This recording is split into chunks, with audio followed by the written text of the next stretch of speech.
Meetings.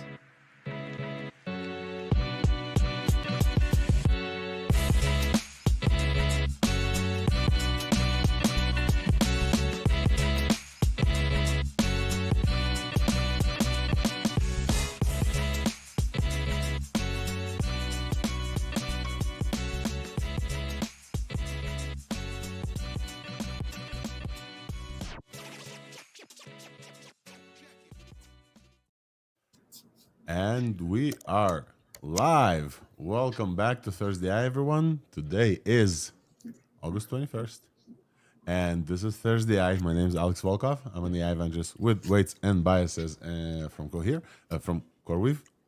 Cohere is going to be featured on the show, but we're not affiliated with them for sure. And we also have here Wolfram. Welcome, Wolfram. How are you, man? Hello, everyone. A bit tired, but yeah, let's rock. Let's do it. And then we have Nistan as well. Nistan, what's up, man?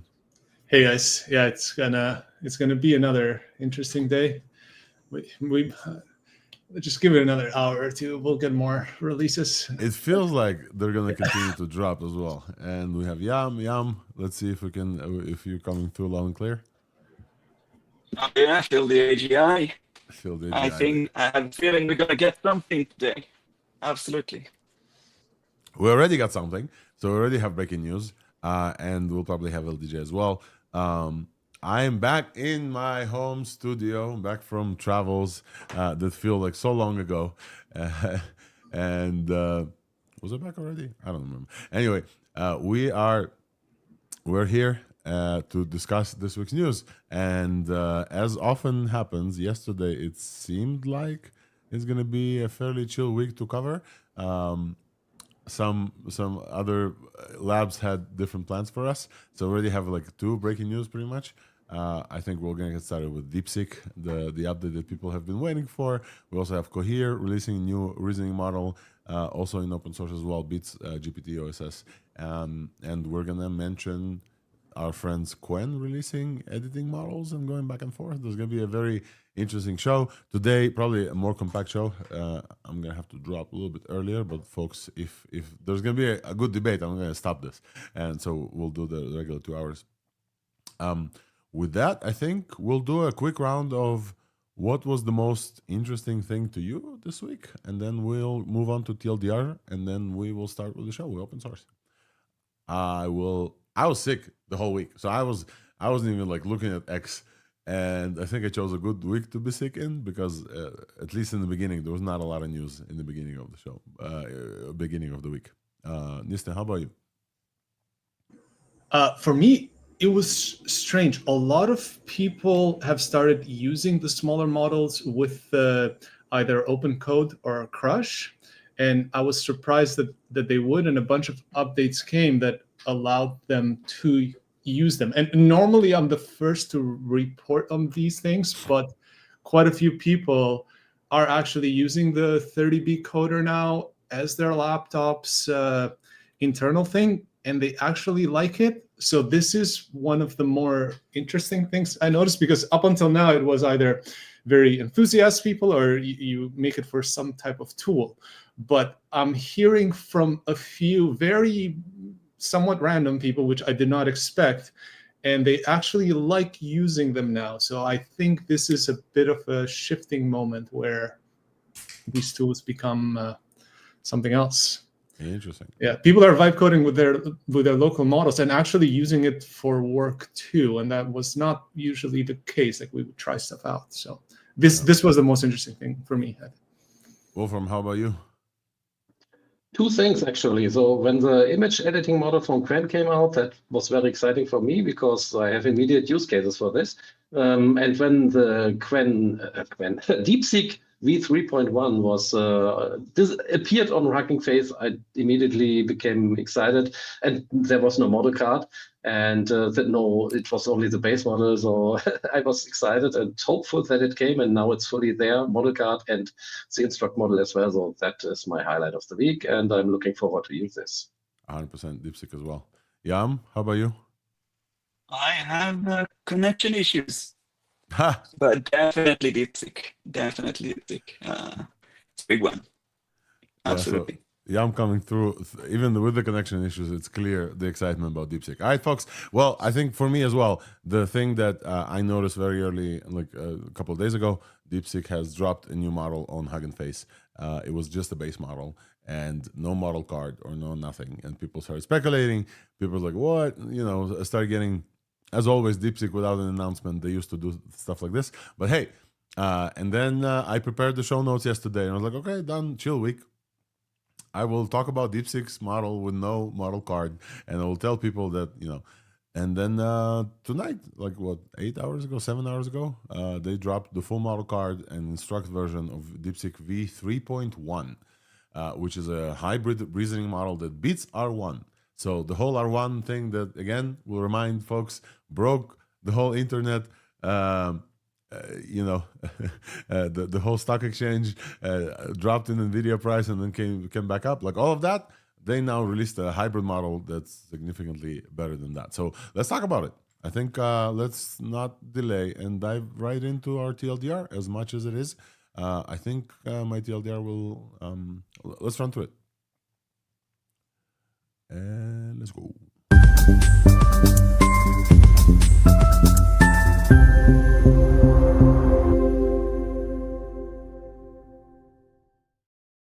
Alrighty, so this is it. TLDR. This is basically the list of things we'll talk about. There's a few more things that Wolfram you sent me that's not on here, so please pause me after I finish and then add them as well. But basically, we're gonna run through and talk about, I think in open source, the most important release this week is from DeepSeek. They dropped an updated hybrid V3.1 model that beats their R1 model from the beginning of the year, and also the V3 model that they had almost a year ago, and it's a hybrid one. We're also going to mention ByteDance launches open source's Seed OSS. It's a 36 billion parameter LLM family for long context reasoning with 500,000 tokens in support. Don't sleep on ByteDance. I haven't seen any excitement at all online about this, but usually ByteDance, the folks there are doing a great job. Not only in visual stuff like Seed Dream and Seed Dance, but also they're getting into the open source as well.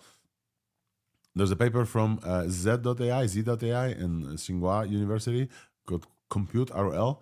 It's a framework that looks like it's state of the art on OS World, a benchmark for desktop agents control your computer. So really like taking state of the art there from Z.AI, very impressive. Also, there's a model from IBM and NASA together called Surya that was just dropped on open source for predicting solar weather.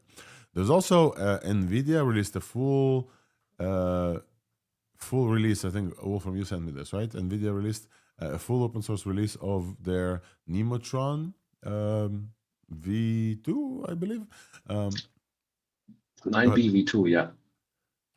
Nitron Nano 9B V2. Nano 9 billion. Oh, small one. V2. And that was a fully open source release. Shout out to our friend LLM Wizard from Nvidia for working on this. And I think there's a few open source, but I think it's enough for us to cover. Not tons of stuff happened in the big companies. It looks like folks are gearing towards different releases. We saw Logan Kilpatrick from Google tweet an image of a banana, but nothing yet. There's a new stealth model called Sonic that showed up in Cursor and Klein and some other places under stealth. And then immediately folks discovered that it answers like Grok, but it's for coding. So supposedly that could be Grok code or whatever. So we'll chat about this a little bit. OpenAI launched an open unified attempt called agents.md, because if you use more than one agent tooling, you know that many of them prefer to save their kind of notes in a different format. Agents.md, like a bunch of other stuff. Cursor has .cursor, Windsurf has .windsurf, and files in there. So OpenAI is saying enough. Let's try to unify folks. So we'll chat about agents.md a little bit. Anything else I missed in the big companies and APIs? Anything else from big companies?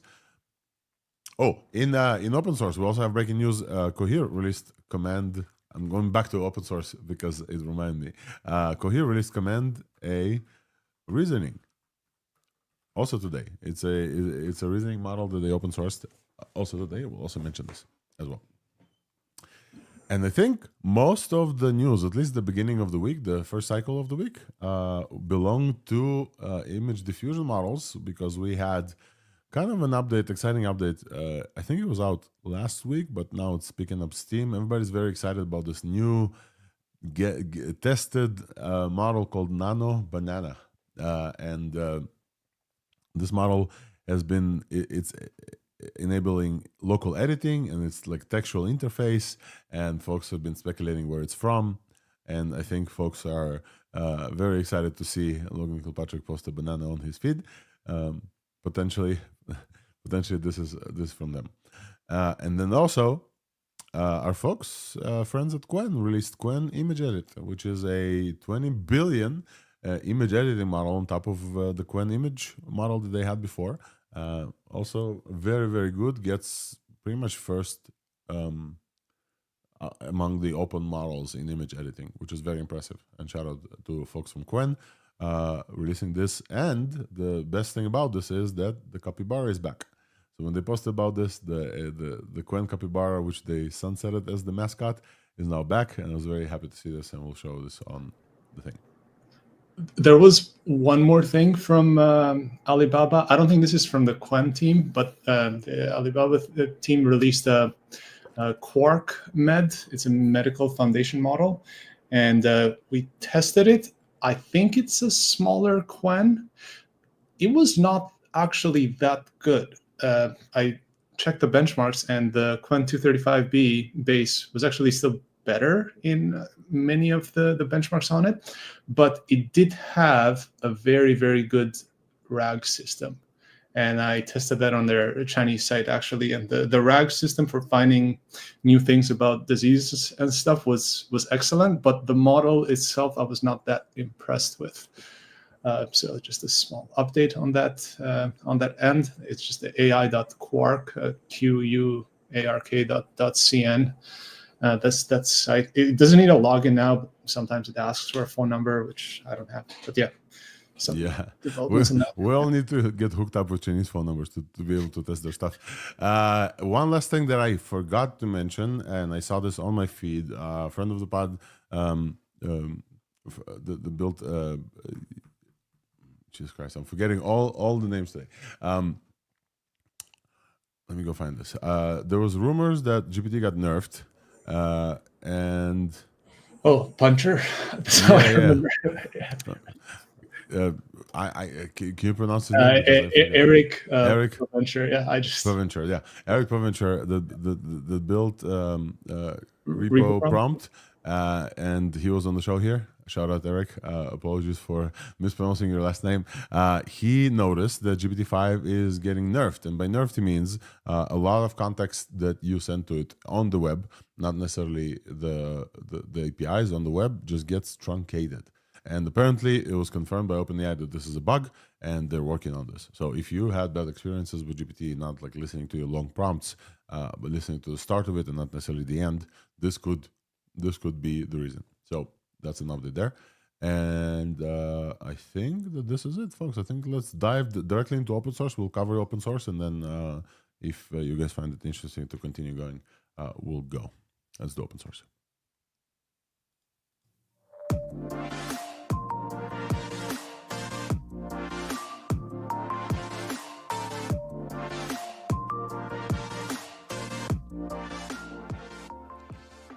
Open source AI, let's get it started. All right, so quite a week for open source, even though most of it, at least these two things, Cohere Command A reasoning and DeepSeek V3 all came out within the last 15 hours. But a fairly impressive week for open source. I do want to mention Nvidia's efforts as well, because they released a fully open release as well. I think we'll start with the smaller stuff, and then we'll cover DeepSeek, and we'll go into depth and talk about evaluations, because it just came out. And I think for the beginning of the week, many folks were like, "Hey, new DeepSeek," and then we're very disappointed about this release. I saw some DeepSeek aficionados, protectors on my feed, tried to go really hard to explain why they dropped the base model and nothing else. But now it's fairly clear that it was just maybe a mistaken release or unclear why that release schedule. We'll get to DeepSeek though. So how about we start with, I want to talk about ByteDance's thing super quick. I don't know if you guys had a chance to see this yet or not, but ByteDance, we'll start with smaller ones. We'll get to DeepSeek. ByteDance released, let me share actually my screen. The whole screen, yes, like this. Yep. So ByteDance released Seed OSS. ByteDance previously had Seed V1, I believe, and you could use this in their API. ByteDance released Seed OSS. It's an Apache 2 licensed small-ish model, 36 base. 36 billion parameter base and then 36 billion parameter instruct. Interesting thing that I haven't seen necessarily before. They released 2 base versions and they call it with and without SYN. By SYN they mean synthetic data. So they actually released 2 base models, one with synthetic data in training and one without. Very interesting. 500,000 token context window for this model, which is not unprecedented, but very, very welcome and very interesting when it's trained, natively, which is great. And they focus on reasoning, agentic task, and international use, I18N. What is interesting? 36 billion parameters. It's not an MOE. It looks like it's a full dense model and has rope to extend to that level of context. Let's talk a little bit about the kind of the performance. I think it's a very impressive performance. They compare themselves to GPT OSS.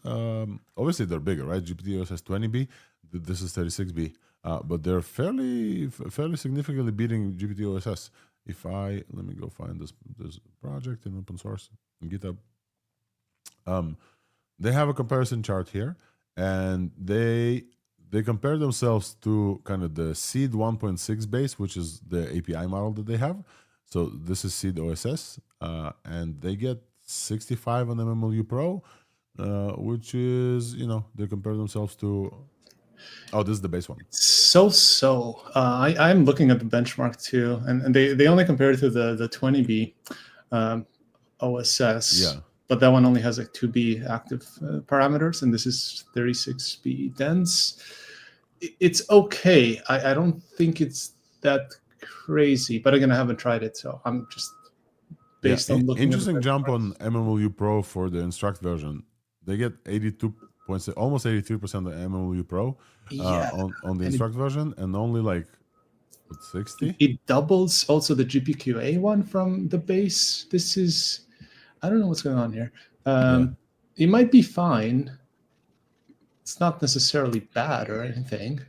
I just haven't tested it. Yeah. There's a lot of models this week that's hard to test as well. Welcome, LDJ. We're just chatting about the ByteDance Seed one.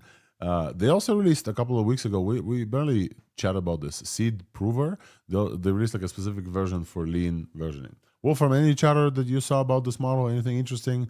I haven't seen like tons of folks even mention that this model exists, even though ByteDance is a huge company and probably have like a very great, AI team. Yeah, I didn't hear anything here. Alrighty. This is a 36B, right? Yeah. 36B, Instruct version and base versions, 2 base versions with synthetic and without synthetic. I think it's also interesting that they have a thinking budget where you can specify flexibility. The model chain of thought is shorter for simple tasks like IF eval, and so the score exhibits fluctuations. Here's an example of thinking budget set to 1512.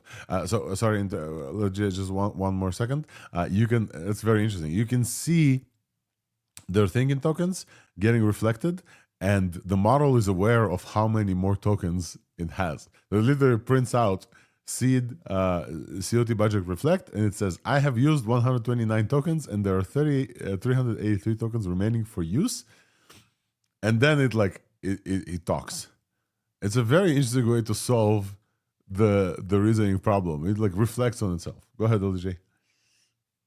Yeah, I was seeing the benchmarks for this yesterday, and what I think is just really interesting, just kind of looking at the bigger picture, is when I was seeing the benchmarks, it seems like in a lot of areas, Like depending on what benchmarks you prefer to look at, sometimes maybe even most benchmarks, it's better than the original R1, which is more than 10 times its total param count.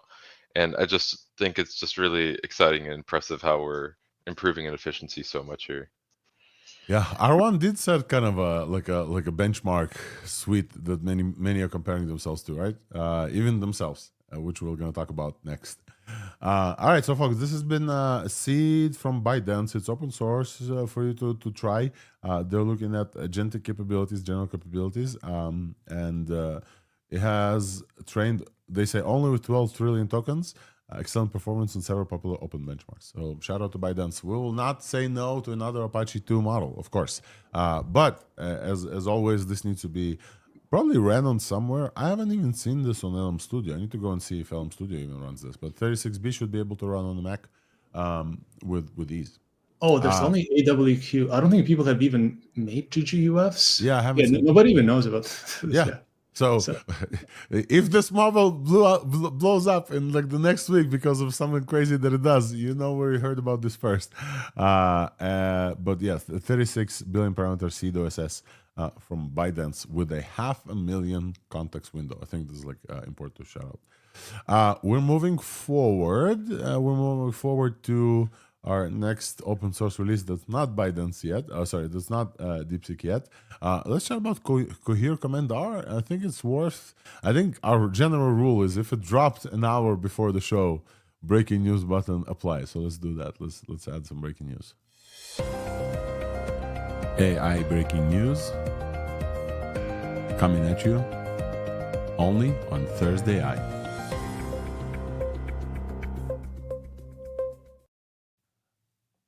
If it wasn't in the show notes yesterday and today it appeared, to me it's breaking news, but also to you folks, Cohere, the OpenAI of the North from Canada. Cohere has released Command A reasoning. Command A is they have like multiple lines of models there. Command R, Command A, different ones. They're focusing on enterprise. They released a reasoning model in open weights. I don't know if it's open source. Cohere is iffy like this. Sometimes their models. Wolfram? It's a non-commercial use only research license that they usually use. So you need to contact them for a real license if you want to use it commercially. So it's CC by NC 4.0. CC by NC. But hey, at least we got to wait. So Cohere releases a reasoning focus with agentic focus. We want to see some benchmarks and take a look. Nisten, as you're the closest physically to Cohere, what do you think about this release? Seems okay. Again, you use Cohere to kind of clean up data so it's out of distribution because they're one of the few that only train on their own data sets so far and don't use the other models. So there is an actual business use for them, but they didn't have a reasoning model at all. So this is pretty welcome. It is a bit annoying to not be able to open the config on their website to actually see the model parameters in even on Hugging Face without filling out the form. But yeah, other than that, it seems fine. We're looking at still the same architecture, so. Still, same architecture with reasoning. We're looking at some agentic benchmarks. BFCL, so the Berkeley, was that Gorilla before? Yeah. BFCL is Berkeley Function Calling Leaderboard. They have, they're showing impressive scores here, 70% on top of R1, the kind of the updated R1 from May, 63%, GPT OSS, 61%. So 70% is a quite a significant jump. Also on Tau Bench, they're looking at like state of the art amongst the open source ones. Of course, the selection of models here is very, very specific. And I saw this tweet somewhere. Was that Swix? I don't remember. Yeah, R1 is not a very good agentic model to begin with. I mean, it was okay when it came out, but It does help that the model can act agentically and act as a filter for other things, but that's not the greatest one to compare with. So when they say it surpasses other privately deployable models in its class, they specifically sidestep the fact that like their model is not open source necessarily because of the license. Privately deployable is not a term I've heard recently or that much popular, but that's all right. They need to make money. And in its class, I heard like a tweet, something goes like this: if you want to show off that your model is the best in class, come up with your own class. And then just select the models that are like worse than you, and then you're best in class. Ta-da! LDJ, go ahead. Yeah, I think they're actually saying the opposite in that tweet, where when they say privately deployable, they're referring to open source models here. So I think they just mean models that you could run on-prem and privately on your Yeah, own that's what I mean. Like, but Okay. they're not necessarily saying open source because their Oh model is yeah, not yeah, open source. And they sure. compare themselves to R1, which is Apache 2, if I don't believe, no mistaken. GPT OSS definitely Apache 2. Magistral Medium was not. Magistral These are Medium. impressive BFCL benchmarks here for general Yes. tool use. This Yeah. is, and what's interesting here is I think this might be one of the first models we've kind of gotten from a decently sized lab in a while, where it's like this many active params, because this is like a 100B dense model, right, Niston? Yeah. Yeah, and so like R1, you know, that's only 30 billion active. Then you have GPT 120B OSS, which that's about like 5B active, right? Yep. And there is some kind of theory around more active parameters might be more conducive to more multi-hop reasoning and agentic capabilities. So maybe this is a little bit of evidence towards that. Yeah, and they show, thanks LJ, they show some other things here in their thread, including thinking tokens model performance increasing with thinking tokens, which is the same confirmation of the new test time compute paradigm that we've seen before. So that's like very interesting, and that's not too much besides this. Listen, anything from their Hugging Face that you see already? Yeah, the tool call looks pretty straightforward, but I like LDJ's point there because we saw that with models that are very sparse mixture of experts, they do have trouble in multi-step. Like they can call tools fine, but like to call like 20 tools or more, that's some trouble. And funny enough, the Qwen 332B was often better at tool calling, even though it's much older and not really trained for that than the MOE, just because it was slightly larger. And we also saw that, yeah, it does look like a bigger, denser model is still better at tool calling. So there might be something in here that the benchmark's not really capturing, because even at 110B, you do have GLM Air, which performs very well. But yeah, there is something interesting here in doing like multi-step tool work, and does the model have enough meat in it or active parameters to actually carry that through? And this is something that a dense model does kind of do better at. So this is a big dense model, 111B, with 256 context length. You can deploy this on, they said, 2 GPUs. Very interesting. And I will say Cohere is focused on enterprise use, and they posted a comment from the head of AI at SAP or whatever. So definitely big enterprises, they like this kind of stuff. Big enterprises, especially Western ones, may not necessarily go with like the Chinese open source models, privately deployable, the GPT open source. You guys are right, like less active parameters. Some people want to spend the GPU to see those results, and they also talk about safety. So shout out to Cohere. We would love Cohere's releases with Apache 2 licenses, obviously, but hey, for research use, it's dope. It supports 23 languages as well, which is very impressive. Cohere was also great at multilingual. Wolfram, you remember the Aya series of models, right? That they have from Cohere for AI, which is their kind of the nonprofit research lab. Yeah, it's released under the same org, by the way, on Hugging Face. Mm-hmm. So the same org. I actually didn't like the Aya as much as the original Command A, which was already very good in the European languages. So the other one had even more languages, but I was already very happy. So Cohere has always been very strong multilingually. Yeah, they're really working on like supporting a bunch of language supports, and this seems to follow that suit. So shout out to Cohere on the release. And I think it's time for us to mention the Nvidia one super quick, and then we'll definitely have to go and talk about the biggest news of open source this week, which is our folks from the Whale Bros. Maybe we can sneak in two smaller but still notable ones. Yeah, But let's do Nvidia first. Yeah, let's do Nvidia first. All right, so shout out to our friend Chris, LLM Wizard, and other folks at Nvidia for this release. They have released Nitron Nano 9 billion parameter V2, a second version of this. I can't remember the number of times that we mentioned Nitron on the show. It's really hard to keep up with them, and I also got like a little bit confused. But this is a new one, V2. They released a base model, pre-aligned model. The thing that they do with Nitron always, we must remind folks, they prune and distill the models as well. So they take like different. They used to take Llama, right, and then they switched, I think, or is still Llama based.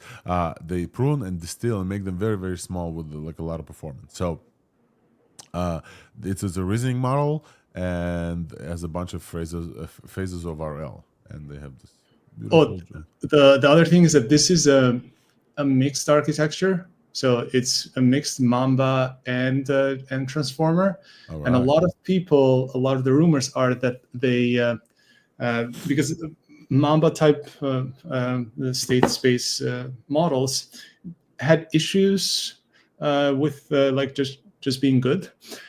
So and a lot of people suspect that when Google models, like Gemini models, go into longer context, again, this is completely unfounded. We've never confirmed this, but they suspect that there are like mixed attention layers that allow it to run fast at longer context. So I think it's more interesting in that regard.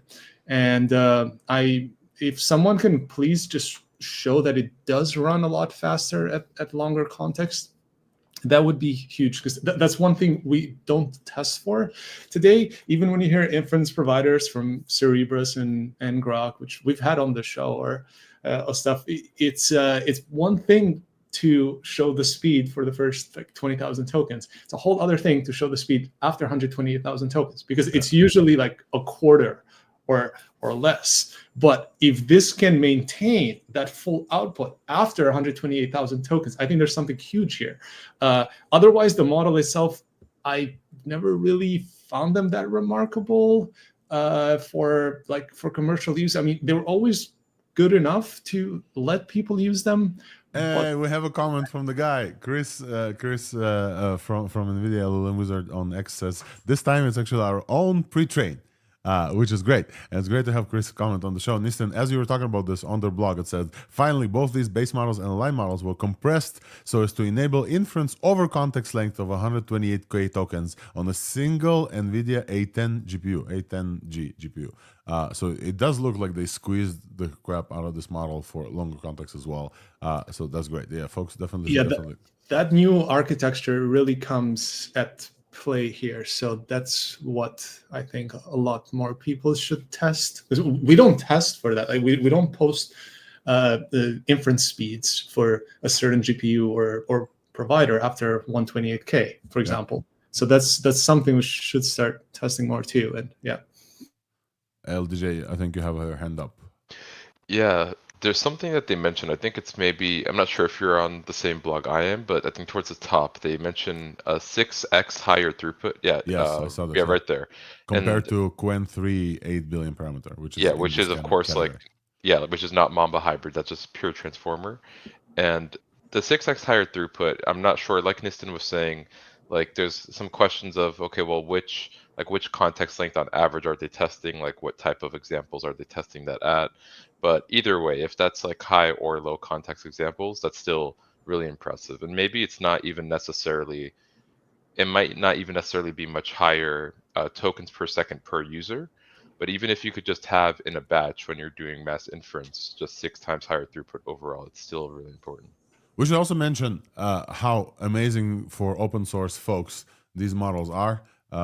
They have released 3 base versions, right? main version and two base versions. The aligned and prune reasoning model, Nitron Nano V2, the base one, prune base one, and the base one before alignment or pruning. So basically you can compare in different things. Not only this, they said they're proud to release a majority of the data used for pre-training. The Nitron pre-training dataset is a collection of 6.6 trillion tokens of premium web crawl, math, code, and SFT. Folks, this absolutely deserves applause. Absolutely deserves applause. It's actually another really interesting point. Yeah, like the fact that it was originally a 12B, they said, and they pruned it down to 9 billion parameters. And this is kind of something that's been talked about a lot in various papers, and people kind of thinking that it's maybe one of those somewhat obvious things that people should be doing for better models. And it seems like it's actually working here. So this is awesome. So shout out to the Nvidia folks. Definitely an interesting model to go play with. It's available on Hugging Face, and I think they also support it elsewhere. So shout out to folks who work with this. I think they're the only two North American labs, them and Allen AI, that actually post all their training data as well. Yeah, like the two major ones. I know that there's a lot of smaller ones too that once in a while do it, but Nvidia has been pretty consistent at it, and so has Allen AI at just posting the full thing. The data set, the fine-tuned set, everything. Yeah. So technically, if you're watching this and you're a fine-tuner and you have two base models to choose from to see if you can get the same post-training results and do the same RL, this is also a reasoning model. A great release overall. Shout out to Nvidia folks. And Wolfram, what was the second thing you wanted to talk about with DeepSeek? I just want to say something about Nvidia, because with all the openness, the license, I'm not sure if it's really an open source license per se, because they have some... They have some restrictions, like if you sue them for copyright violation, for instance, you get revoked, or if you work around the safety measures, they can revoke your license. So that is a bit strange. I don't know many licenses that are like that. And you have to follow their ethical AI guidelines. So it's not completely open, but anyway, just wanted to point it out. Watch the license. I will say this, definitely watch the license. It's called the Nvidia Open Model License. But also, Nvidia is like the biggest company in the world in terms of, everybody's probably coming for them. But it's great that they release things in the open. Maybe not as fully open source as Apache, but definitely they have lawyers who are already millionaires because they just have Nvidia stock. So I do think this is at least kind of nice on their part. I am reading all their stuff, and so what it prohibits is illegal surveillance, illegal collection of biometric information. So you can't use it to spy on people and to harass people and stuff and to sue them. Okay, this is not bad. I was a bit worried about a custom license, but this seems pretty good. Overall, there's one little strange thing there, but overall, I think you can just use it. Just don't make waifus with it, I guess. Yeah. Other than that, you're good. Super quick. I'm just still impressed that we have 9 billion parameter models with 72 at AIME 25, solving 72% of the math competition, the toughest math competition we have for 2025. GPQA at 64, a lot of world knowledge here in this small model. Very, very impressive. And the ruler 128 is 78. So they're getting very significant long context things as well. Right, folks. It's time to talk about the main course of open source. Wolfram, unless you want to squeeze in one more thing before? I just would mention it. Intern S1 released the Intern S1 mini model, which is an 8B Qwen 3 based model with a vision encoder, so it's multimodal. And check it out on Hugging Face. And the other one I just want to quickly mention is OpenCUA 32B. Which is, as far as I know, Qwen-based as well, using the VL model. It's a computer use agent and getting very good scores, so check those out. Oh, also, shout out to Haihao Shen from Intel, because he's just been carrying Intel the whole time for the last 2 years, and does actually make the best quantizations of all the other models. The Intel quants are some of the highest precision 4-bit quants you will find. So if you want to run DeepSeek 3.1 or the Coder and you want to run it in 4-bit, I'd say either use the Intel quant. Also, the Red Hat ones are pretty good, but the Intel ones that Haihao makes are, I think, one of the best done ones. So yeah. Speaking of old computing dinosaurs such as Intel. There's another one that just released a model together with NASA. There's a model from, we'll quickly cover this, from IBM and NASA called Surya. It's a open source model to predict solar weather, and it's trained on like an ungodly amount of tokens. And let me just like super quick. It's a Surya provides a powerful tool for understanding solar dynamics and predicting space weather, critical for protecting satellites, power grids, communication systems, blah, blah, blah, and astronauts. It's a 366 parameter transformer model, pre-trained on 9 years of multi-instrument data from NASA, or like almost 200 terabytes of data. That's very impressive. So shout out to IBM and NASA for this model and the 80 downloads on Hugging Face that this received, because like it's immense, and I don't know many folks who have use for this, but I'm sure some scientists will enjoy. And hey, we're pro open source here. Right, folks. I think it's time. I really want to hit the breaking news button again, but it's okay.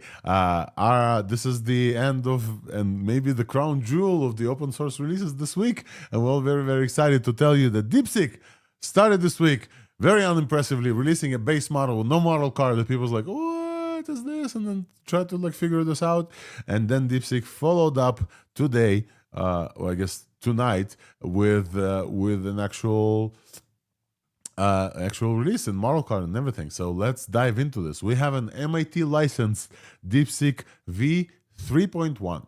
So they consider this a 0.1 release, very similar to like how Qwen, do you guys remember also Qwen released like a 3.1 as well? And Juneng was here telling us about this. It's a 685 billion parameter model that is now a hybrid model, a hybrid reasoner. So before they had V3, which is the non-reasoning model, and then R1 famously was the GPRO RL trained reasoning model. They have now combine those two in a hybrid model. Not only this, they claim that this model thinks less than R1. Less. And by thinking less, we mean thinking less to get to the same results. I think it's very important to say, because all we see from the test time compute paradigm is the more the model thinks in tokens, the better the performance is. They're kind of like bucking that trend by saying like this model thinks less tokens than R1, which means you as a user get the answer faster, but gets similar or better results. They also have smarter tool calling, and the higher thinking efficiency is something they highlight, responding more quickly. Folks, what do you think? A small V1 release, but the impressive benchmarks updates are here. So we definitely should mention the Whale Bros releasing a base model and an instruct model finally. For folks to getting very excited. Wolfram, I see you're getting excited. What's your take? Definitely. I hope it's not too noisy in here. We have an office opening party, so I'm getting in a special compartment so I can do the podcast. Because I was very excited when I saw the model appear, and without a model card, and so I was hoping that they would still release the instruct-tuned version, which is now out as well. And I checked the benchmark scores, and that's a great thing. It is almost as good or even better in some benchmarks than the DeepSeek R1, but it is much faster. And we all know that thinking models are great, but if you need an answer quickly, then you may still go to a non-thinking version just so you can get the answer fast. So I'm very excited to use this, and even more excited than R1 actually. Yeah, so this is something I will definitely try as soon as I can myself. As soon as it Very lands, excited. and it's gonna land. I have a sneak peek for you guys. Folks are already working. It's gonna land on WNB Inference very soon, so you'll be able to try this. Very interesting. This part on the model card. You guys want to discuss this? The 32K extension phase has been increased tenfold to 630 billion tokens, while the 128K extension phase has been extended 3.3 to 209 billion tokens. I'm not quite sure what they mean. Yeah, so when they extend the context, because the base I think is only trained up to 32K, and so I don't know if that once they went to the instruct or they they just added a lot more instruction tune data for at first at 32K, and then also a lot more for the 128K, because it's really expensive to train at 128K. Like you can't use a whole lot of stuff. Like your compute requirements grow almost exponentially. So I think that's what they meant. I think that's the instruct tune. And because it's a hybrid model, then you'd be able to define how and when you want it to reason as well. A very similar thing.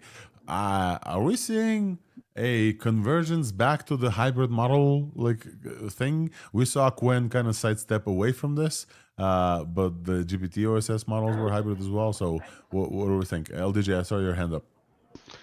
Yeah, I think that is probably what's happening, but something I was going to comment on the extension thing is, yeah, the original DeepSeek V3, that was trained at the end, they trained it on 32K long data for about 60 billion tokens, and then they increased that phase by 10x here to about 600 billion. Yeah. And then and then they also did after that a 128K token phase where it's like data that's 128K long. And before that was only around like 70 billion tokens, and now they made that phase 200 billion tokens about. So I'm using it just on their site. I do notice it being better. I haven't vibe coded with it, so I have no comments on that one. But just like regular questions about like making diagrams, doing science type of stuff, I am noticing this is better than what I was getting before. Like it's very, very good at ASCII drawings. That's one way to judge it. Also, I want to say that the DeepSeek R1 is still one of the best medical AI models you can get, open or closed source. There were other benchmarks. There was a private benchmark by Stanford done, and it scored on top of that, like the benchmarks that other labs do not know about. That's run privately. It just like got to the top of that from Stanford. So I'm very excited to do the medical benchmarking on this one. So yeah, so far I can say science type of questions, planning type of questions, making diagrams and reviews. This feels better to me. This feels quite a bit better. I'm looking at benchmarks here, Nistan. We're showing benchmarks on the video stream, and DeepSeek R1, the one that they updated in May, right? They had an updated version since the original one, has multiple benchmarks here that this model doesn't quite get to. We have to remember this is a hybrid model. You can decide, but they're comparing this with the previous V3 and also the non-thinking version of this one. It looks like the non-thinking version of this one gets pretty much almost the same one as the V3 from March, and then the thinking version of this one, while being faster in thinking, gets similar scores to R1. So I think that this is like the main improvement here. Besides the long context probably improvements, the main one is like it just gets there faster with pretty much the same results. With R1 getting a little bit higher on HLE, on Humanities Last Exam, around 17. They also have a significant performance boost on search agent type tasks like simple QA, 93 over here. Humanities Last Exam plus Python search is 29. We gotta just stop reporting that exam. It's just like the most stupid name for a benchmark. Just get rid of it. The name was definitely not that great. But Cold Forces is 2000 here compared to DeepSeek R1 900. There's like a very significant improvement on top of the R1. But also like it's a hybrid model, and I think we should call this out as well. But very high. I think I saw much higher SWE verified. Is that 66 or 68 on? So I don't see results here reported for the thinking SWE-bench verified, but the non-thinking SWE-bench verified gets 66, which is a significant jump from 44 for R1. 66, and it did look. I actually don't know how to interpret this because like SWE-bench verified is, based on which agent harness you use, you get better results. So we don't actually know. I don't think it's reported which one they use here. But yeah, it's a significant jump in coding in SWE-bench multilingual and also terminal bench. Oh my God, look at this. R1 had 5.7 at terminal bench and this one has 31. So significant jump on this as well. Looks like they significantly improved the coding training. Wolfram? Yeah, and I'm excited because the hybrid mode also means if you can run this model, you usually, if you have the hardware to run it once, you can use it in thinking mode for planning, for instance, and then in non-thinking mode for execution. So having a hybrid model is very, very cool in this regard. And was a bit sad that Qwen said it's better to do different models, but DeepSeek hopes they found a way to do both and excel in both. Yeah. Oh, so Qwen 3 also gets 65.8 or 67 on the SW bench verified with the thing. And okay, so terminal bench, the Qwen 3 coder gets 37.5. So this is up there now in the competition. So 2 highlights that they have. Yam, feel free to chime in here as you see fit. But they mentioned specifically that model was trained with search engines in mind. They have a specific search agent format for searching tool call in thinking mode to support search agent. So it will the tool calling is going to happen in thinking mode, which is great. Complex questions that require access to external up-to-date information. DeepSeek V3.1 can, I'm just going to call this V3.1, can leverage a user-provided search tool for a multi-turn tool calling process. This is deep research type stuff, folks. This is a very, very This impressive. is pretty impressive. Yeah, because before the issue was that it would think and then it would do the tool call, Yes. and that was what was very annoying. Now they inject that into the thinking. Okay, that is something else. That's very interesting, right? Yeah. And then also the last thing that I will take back, they will say Swivench is evaluated with our internal code agent framework, which we don't know about. So it's hard to judge Swivench things. The Do we know license what's the is MIT. max Oh, yes. License MIT. Context window, I think was it 128? 128, yeah. Okay, it's a bit not great. Wasn't it 256K? No, it's I thought it was 256K. In the config? That's too. I'm on their check. model card, folks. I don't know what you guys are seeing. Jan The Pelek, config comments says- on you on this incredible release from DeepSeek. I want to hear to see if you're with us. Almost there. It's 164K in the config max position embeddings. So I guess you could extend that by 1 or 2. Okay, but that's not bad then. Not too bad. It does think too long, so I am testing it right now, and I am glad that they added the option to stop the thinking, because I just asked it to make like a 3D isometric ASCII diagrams of a hospital on Mars with labels, and it's just been thinking for like 10-15 minutes now. So Alrighty. LDJ, well, Yam comes up. Yeah, I think there's a question here which I'm curious of the rest of your opinions on this is, do we think they're abandoning the R1 name now? Because now it's essentially just thinking in DeepSeek V3, and like, is the next one just going to be DeepSeek V4 and like no R2? Because that's what I'm kind of thinking now.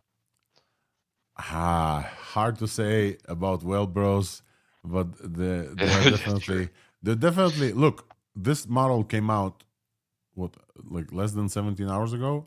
It has 5,000 downloads. Now, I will say, I noticed somewhere that folks are talking about downloads on Hugging Face is not indicative of use at all. All you need is send the header or something, right? So like it's very, very easy to show like big numbers on Hugging Face, but not necessarily indicative of use or download. But it is like very exciting. The release tweet almost got like 10,000 likes already, while the US was asleep as well. So it's very impressive. The folks are like following this model. Everybody learned about R1 as like the main thing, but they do remember DeepSeek. I think R2 is gonna happen. Like, why wouldn't they release R2? Even though this is a hybrid model, R2 is only a thinking model. In that case, maybe R2 will just like be able to think even longer and harder, I guess. Maybe that's what it'll be specialized in. Could be, yeah. What else do we have to say about DeepSeek that we haven't said, or who else wants to speak that haven't spoken yet? Can you hear me? Yes, let's go. Oh, right. So let me poop the party. Attention is all you need. Okay. Full transformers all the way. It's fine if you do some hybrid models, but at the end, I think, in my opinion, that transformers are here to stay. But look, I really want to point out the trend that we see towards agents. All models whatsoever, all providers, everyone is training on for agentic use cases, such as Mistral, Qwen, Claude, now DeepSeek. Everyone is going to agentic. And I think I think it's more than the actual profit. You can say profit potential, because everybody see Cursor and Cloud Code, and and the amount of API calls each of them is giving to their creators, and probably the model makers see this and think, well, we could use some of these API calls for ourselves. But I think it's more. I think that we see a trend after Cloud Code and everything. Everyone starts to realize that, wait, if we can train the model ourselves, we can make a tool that is powerful for ourselves to actually use on our day-to-day and custom made for us. I think that what we see is that each of the makers is also custom making the model itself for themselves. And it's very hard to prove, but I think that the reason we see everyone making their own is also because of this. And it's amazing to see. We really got to the point where agentic coding models are useful in real life. And it's amazing to see. 100%. And it looks like not only we're getting to the point it's useful, we're getting like significantly smaller and quicker responses for the same usefulness as well. So I think to highlight the V3.1 DeepSeek release, what they're highlighting is definitely the same scores-ish, even better scores, with significantly less tokens. So what we're showing on screen right now is a very interesting chart that I would love to see from other models as well, where they not only, listen, I think this is kind of like what you referred to in the beginning, they're not only show the score comparison, they show the score comparison with the number of thinking tokens it took the model to get there. So we see for AIME, which is math competition, International Math Olympiads, whatever, of 2025, R1 received a 87.5% score. So like 87% of the questions with 22,000 tokens. V3.1, which is the new one, which kind of sounds like R1 if you say it fast. V3.1 has the R1 in it. V3.1 has 88%, 88.4, so almost like 1% higher, with 15,000 tokens compared to the 22,000. So significantly, a slightly better score with significantly less tokens, so significantly faster. It's very impressive. And then also GPQA Diamond, they get 81%, 81% for R1, 80.1% for this one, but with half the tokens in thinking. So very impressive. Right. Anything else? Oh, yeah, of course. We have to mention that the API for DeepSeek itself is now supporting Anthropic. And I think that's a very worth calling out a thing, because it looks like they're not the only one. Kimi started this trend, and now they now they are also supporting the Anthropic API. Well, it means the Cloud Code proxy will work with it. Yes. That's what that means. But remember the context length problem, because it is only 128K. So I don't think that Claude will optimize the context for you automatically in that way. So you have to do it manually. It's 164 on their model card, so it might just be fine. Also, Claude has been nerfing their context lately. It might just be exactly right. Like people reported being less than 200K often. It might just be okay. I think, I hope. So shout out to DeepSeek, Well Bros, MIT licensed, open models, incredible. We'll definitely give them some applause. This is the top of the open source news for this week, and we're pretty sure that's going to be great. Hybrid models, it looks like, are here and back and are here to stay. So definitely shout out to Well Bros resurfacing and giving us great models as well. They also updated their API pricing, but as you guys remember, when R1 was released, their API got like super quickly degraded because everybody was trying to take it. So very impressive scores. 66% on Sweetbench verified is very impressive. Anything else on DeepSeek, or are we moving forward? I think we're moving forward, folks. Let's talk about the new mystery models in the big companies' APIs and LLMs. There's a new stealth model called Sonic. Anybody had a chance to use this already?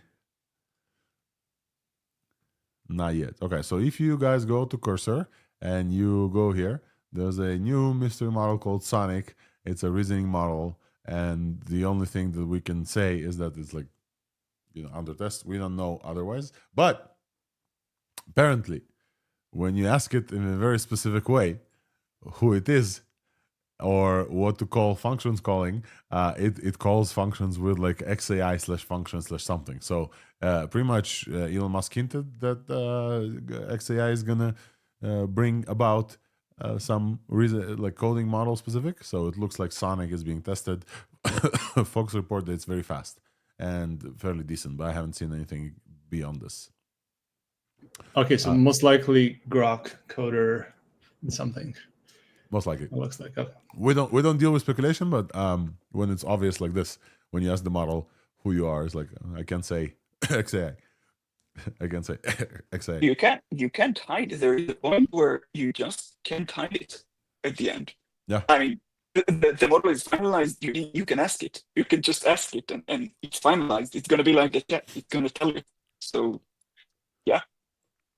I will say sometimes it's not super reliable to ask the model about itself because like the training data doesn't include it, but sometimes they do include the information in there. Like we said from GPT OSS, I think they actually included the information in there as well. So that's one thing from big labs.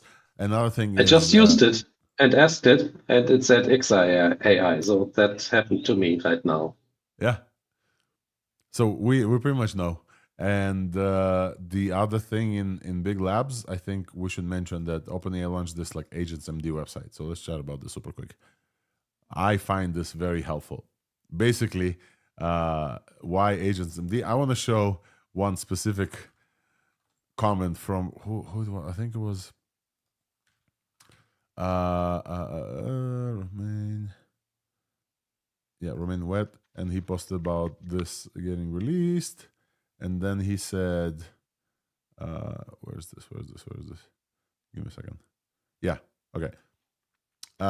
They showed this madness. There's different rules for agentic stuff.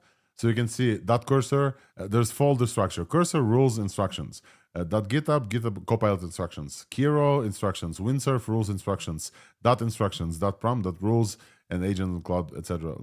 And then there's also the MCP configs. MCP configs are also like Codium has Windsurf.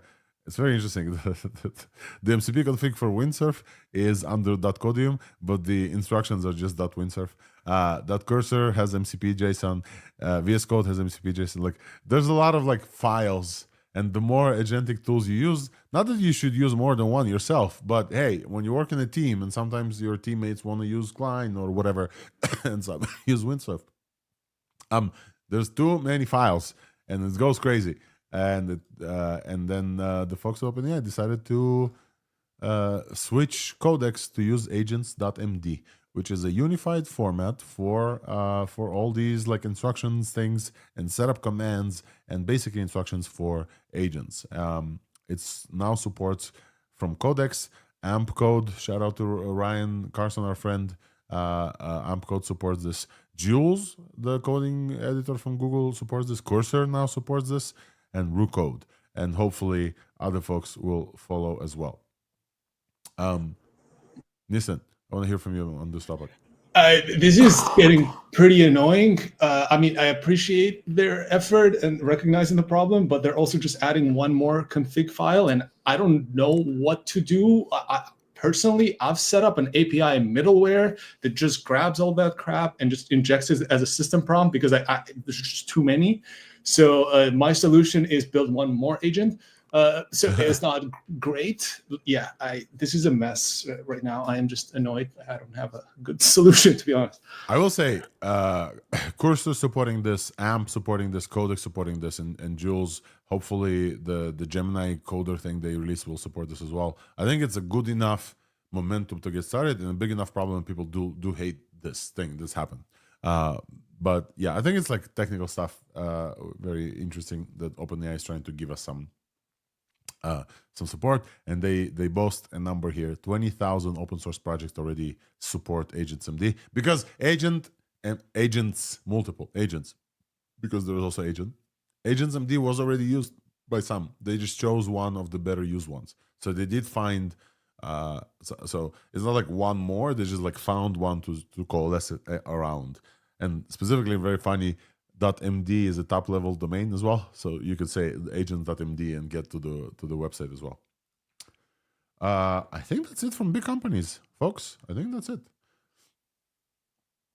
What else do we have? I think that's mostly it. Anything rumors? Yeah, the only thing other than this that I had is GPT-5 getting nerfed, and Eric Povencher from Repo Prompt, yes, first time, he mentioned that he noticed this and tested it multiple times.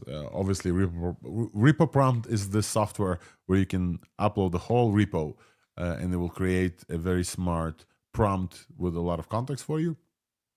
We had Eric on the show a couple times, and he has mentioned that GPT-5 got nerfed, and by specifically cutting context on the web UI. LDJ, go ahead. Have you heard about this? Sorry, I was actually going to comment on like go other ahead. big company news, but Yeah. okay. So let me finish with this, and then yeah, go ahead. Eric Provencher. Let me find. Yeah, Eric Provencher. He showed this, that the he showed examples of it where it says they do truncation at the context level. Even though his prompt was less than 60K tokens, and he mentioned that multiple folks from OpenAI confirmed this. So this is definitely a bug to be fixed. He said 60K is very low. Yeah, it's nothing. And it's like GPT-5 has significant. The whole point of using GPT-5 in Cursor and stuff, I use it with AMP, is because I can force I use it with AMP in VS Codium, like the open source VS Code. It works there too. Is because I can.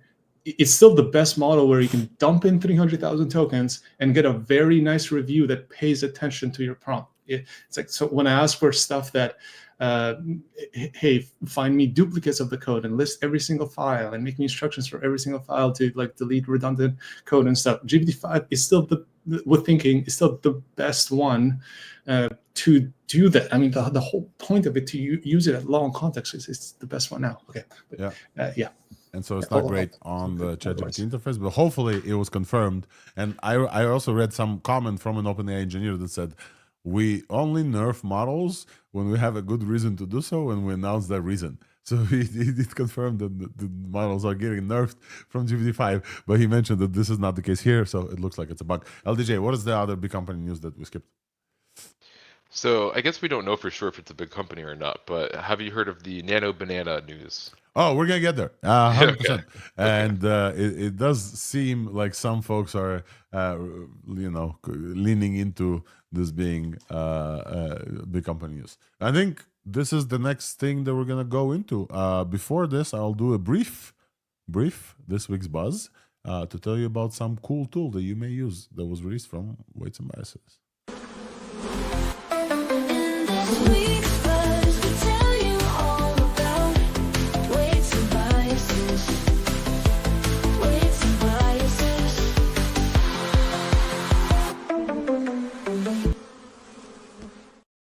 This week's buzz is according to thursdai, where I talk about multiple things that we in Weights and Biases from CoreWeave has released this week. And I wish I could tell you, hey, DeepSeek V3.1 is already on our inference, but not yet, but it's getting there. So when you hear this, it may already be there. So go check WB Inference Landing for the cheapest price for DeepSeek V3.1, the new hybrid model from DeepSeek. However, we also have this release from a co-founder that probably worked on this because he's very, very... we talked with Chris on the show, one of the 3 co-founders of Weights and Biases. Chris loves to do multiple projects that like blow up as well. So hopefully this will also blow up. And this is like that meme from before, like, hey dog, yo dog, I heard you like Cloud Code, so I put some Cloud Code in your Cloud Code. He released a library called Catnip, which is a developer environment for agentic programming where you can run multiple Cloud Codes as if your cloud code wasn't like expensive enough for you, and you can run a bunch of cloud codes, everybody with its own context, everybody with its own notification system, so you get a notification about when you need to join, and have them all run in either separate environments or like different branches, etc. It's all done in isolated environments for Docker for you. Building LLM applications, agentic systems, or any project where you want multiple AI coding systems work in parallel without stepping on each other's toes. It's called Catnip. It's on GitHub, and it's pretty cool. And why is it Catnip? Because multi-agent coding workspace.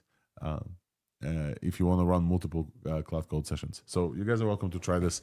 Shout out to Chris Van Pelt for releasing this super cool isolated sandbox environment for agents. And now, I think and as well, WME Inference is a great inference service, and you guys should definitely try it out. Watch out for our release thread if you want to get some credits. We'll still be very happy to take your feedback in exchange of some credits. All right, moving on from this week's buzz, let's talk about image diffusion models. And diffusion world this week has been very, very hot. So let's go there.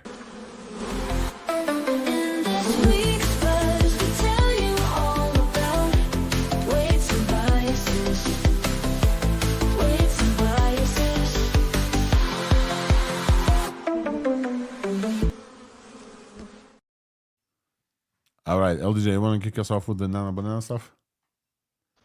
Yeah, so I believe it was in Ella Marina, right, that people discovered this thing called Nano Banana, and it seems to be this image model that's very good at especially taking things from, let's say you have two different images, one image of maybe a book in your house, another image of, let's say, Kylie Jenner or something, and then, hey, make it look like Kylie Jenner is holding this book, or make it look like this car is in this scenery. And it's able to just do this with such precision. And there's other examples of even more complex things where, I'm not sure if you have this example, Alex, but somebody took like an anime figurine and asked it to create a 3D mesh around it as if it was like in some like 3D modeling software. And it looked pretty insane, where it looked like it was perfectly creating this I guess, level of illusion. Oh, that's kind of an example there. Yeah. And then people even asking, hey, can you actually make the mesh be 5 inches off of their skin, and then it redoing it, and it's just is pretty insane in the precision and world modeling. Yeah, so we don't know where this model is from. However, we've seen Logan Kilpatrick post a emoji of a banana, hinting that potentially this is from the Big G. And there's folks who speculate that like Nano Banana use 3D objects of volume and then edits inside that space, because the 3D mesh is like almost perfect here on top of this person, and then it kind of looks super, super cool. There's a bunch of other examples of stuff like replacement stuff. So you can have a product image and the pose reference, and then another pose reference, and you can get like a very precise product placement type like model, like output. So we don't know where this model is. It's on Ella Marina. You can use this. Folks can use this like this. Make the dress white and make the shoes match the dress. I don't see the shoes here. Anything else you guys heard from this model? So the only how can folks use this if it's not released by the time that the podcast is released? The only other place is Ella Marina, as far as I saw. I think so. Yeah. This is very, very impressive. The specifically the thing that they have is 3D figurines. It's really, really good at, and different angles as well. So I think that's like it's very interesting how like you can turn and do facial things, and the new angle from the same spot is very like this is an example that many folks showed. So here is let's take a look at another one. Everybody calling this a game changer. This is the input picture. We see 4 people smoking cigarettes in a room. Oh, this is super cool. Okay, so and the next thing we see is Nano Banana is showing the same image from another angle from the top. It's very interestingly reminds me of. Do you guys remember Runway? kind of also Aleph model from video that you asked like different positions. And so you have these folks smoking outside and them getting old. It's a very impressive image editing model. Very, very impressive. And I think that the last thing that we need to mention, so we don't know about this model yet, but it's going to come soon. And the last thing we need to mention is that it may come at some point. We don't know when, but it's now available on Marina kind of image editing software. And speaking of image editing, the last thing that we have on the show is the Qwen image edit. You guys wanna mention this super quick? Qwen. Wolfram, you saw this. You used this one, right? Yeah, I used it, and it is fully open source. That is, I think, MIT ByteDance or Apache. I'm not sure. One of the two, which is why I prefer it over Flux Context, which is also image editing model like this, and I've been using it successfully before. And this is even more open source, so great. Yeah. So Qwen image edit is a 20 billion parameter Qwen image like improvement that can do replacement stuff. I want to show the folks this video that the team at Qwen posted this. And you can turn things into Ghibli characters, like the huge thing with GPT thing. You can do this capybara that they brought back. Yeah, capybara is back. You can switch it to create multiple characters within the same character doing multiple stuff. The world we live in now is insane with tools. This is incredible. Like, imagine being an animator like 4 years ago, and like not even knowing that this would be possible in the future. And now you can take this model in the same kind of style and character. All these models are great at style transfer, so you can like take one style and transfer it to another. And this is fully open source, like Wolfram said. You can add and remove objects. You can replace some objects. Very impressive. And also you can do modification. You can do expansion for aspect ratios as well. LDJ, any comments on this one? Not really. I didn't get to look too much into this. Besides, from what I saw, people were saying Nano Banana is still better. So yeah, well, we don't know if Nano Banana is coming or and how to use this and whether or not it's open source. And this one lands as top #1, I think, on open source. It's very impressive. So shout out to our friends at Alibaba Qwen. There's in the beginning some release issue. I saw Jing post about this, and then he said sorry, and then like we can use this now.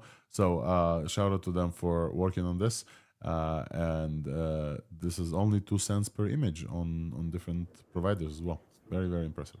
You can run it on your own GPU. I'm looking forward to people making actual full cartoons of this, like having an agentic episode generator, or like make an entire South Park episode. Okay, maybe not South Park is banned in China, but whatever, people can do whatever they want with it, though. It's I think it's pretty good. I think it needs it could use more training, but it is the best one I think you can run so far, and Flux is not that far behind in this regard. Yeah. And Flux is, Wolfram said, not fully open source? Flux is non-commercial, I think. Flux is non-commercial. Yeah, only the Flux, the smaller one. And also, they definitely have. Folks are commenting, by the way, that Nano Banana is not available anywhere yet besides LM Arena. So this is where you need to go and test this. All right, folks, I think that like we sped up through the news. It wasn't like a huge weekend news. Anything else that we haven't discussed yet that you guys want to bring to the discussion? And if not, I think we'll let folks go back. Nistin? I definitely need to drop in like a 5 minute. Okay, cool. So it sounds like we covered all the news, folks. A shorter episode today. I also, hopefully you didn't notice, was coughing off the mic, so I'm getting through through some sickness. But hey, this has been a chill week up until yesterday, and now DeepSeek V3 is trending in technology. So DeepSeek is definitely the biggest news here. Go play with DeepSeek V3.1, which we'll have on our infants very, very soon for you guys as well. With this, I want to say a huge thanks to everybody who tunes in, who listens every week. Next week, I'm going to be out in the desert. doing some Burning Man stuff, but the folks will be here taking care of you and every AI news that they will miss. I'll definitely tune in. This will be, I'm actually not going to tune in this time. I always say this, I'm somewhere and then I'm tuning in or participating. This time I won't have the chance to because there's no internet on the desert. So if anybody's there, please find me and DM me. I would love to meet with you. Besides this, though, next week's probably going to be very interesting. Thanks, Wolfram, for taking the lead on that, and folks for joining. This has been Thursday, your weekly source of news for the past 2.5 years, and even more. We're always here. Rain or shine or internet problems, we're always here. We're going to keep you updated. Thank you, Wolfram. Thank you, Nistan, LDJ, and Yam for joining. And thank you, everybody else who tuned in. If you missed any part of the show this week, I will post the full episode as it is on the podcast, so you'll be able to tune in. And the list of links, I will send in a newsletter, probably without extra detail. And we'll see you here next week. Thank you, guys. Bye-bye.